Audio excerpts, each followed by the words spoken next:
Siz Yusuf Yavuz Hiç kimsenin etkisi ve baskısı altında kalmadan kendi hür iradenizle Ece Öztuna'yı eşiniz olarak kabul ediyor musunuz?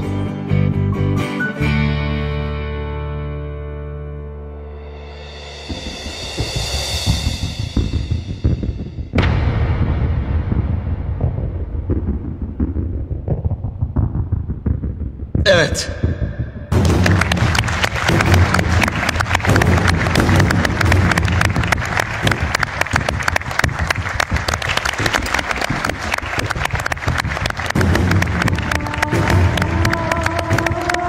Yusuf!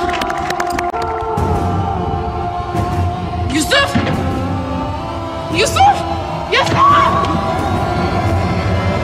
Oğlum! Yosef! Aa, ne oluyor ya? Oğlum! Oğlum! Oğlum! Yosef!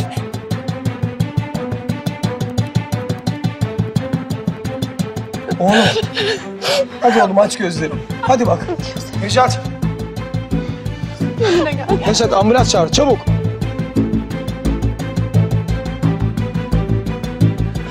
Yardım edin, ambulans çağırın! Hadi oğlum aç gözlerini.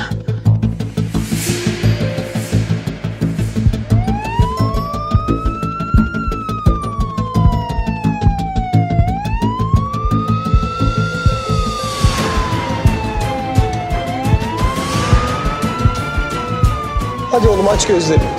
Hadi bak.